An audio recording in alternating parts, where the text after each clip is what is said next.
Allô, bonjour la famille. Bon, bienvenue ici encore sur la chaîne YouTube. Là, on est à l'aéroport de Tokyo. On s'apprête à aller à Athènes, en Grèce. Et tout à l'heure, j'ai vu une scène qui m'a fait rappeler une histoire que j'aimerais partager avec vous. Et c'est l'histoire de ce jeune-là qui a failli perdre son emploi à cause de moi, qui a failli perdre son boulot. Et ouais, donc là, je suis avec Senju-chan. Voilà, Morita. Voilà, donc l'histoire de ce jeune qui a failli perdre son emploi quand je suis arrivé au Japon parce que je ne maîtrisais pas encore la culture japonaise, et je vais vous raconter cette histoire là pour que vous puissiez éviter à des personnes de perdre leur emploi. Donc l'histoire se passe en 2013. J'arrive au Japon en 2013, la première semaine de mon arrivée, 5 jours après mon arrivée.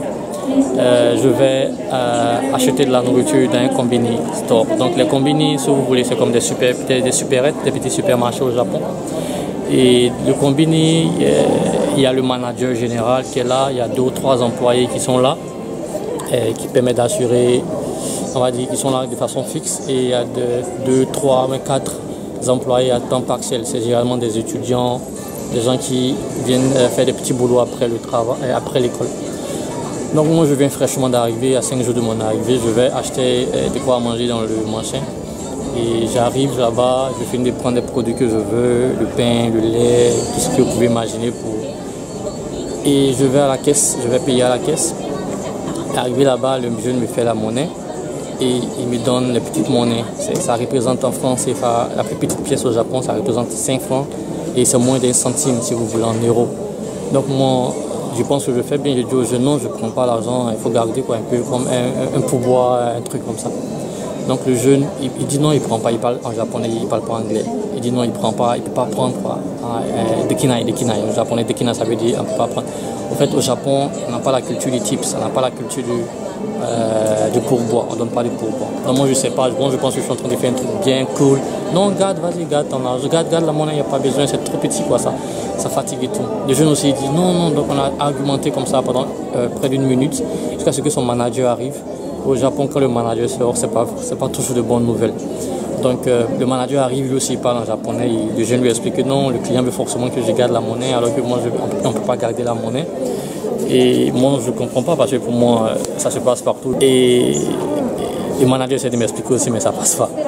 Et heureusement pour moi, il y a un ami de Turquie, un truc qui était dans la même école de langue que moi. Donc 5 jours après notre arrivée, on a commencé à sympathiser, donc il est rentré aussi dans le magasin.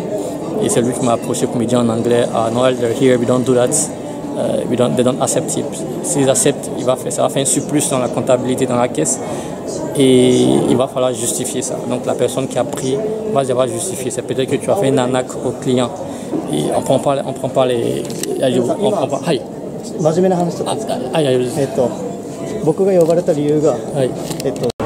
Voilà, désolé, on a été coupé tout à l'heure. Je parlais avec un autre qui est arrivé. Mais qui say hi? Hi. Yeah, ok. So, donc, je parlais avec... tout à l'heure, on nous a rappelé pour gérer un petit problème. Donc, au Japon, si vous gardez l'argent du client, si vous prenez les tips sans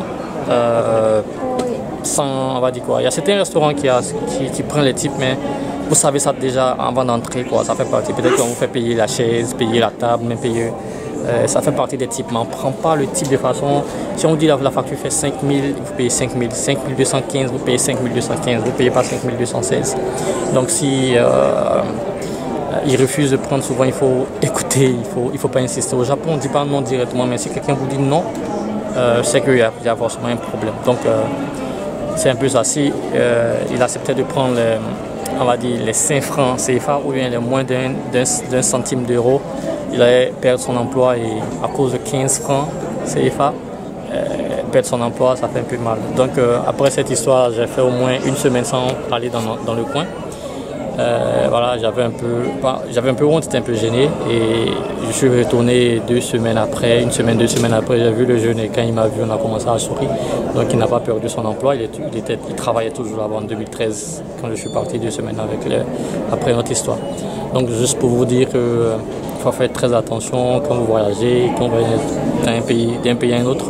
C'est possible que un truc dans votre pays qui est bien peut être vu, mal vu dans d'autres pays.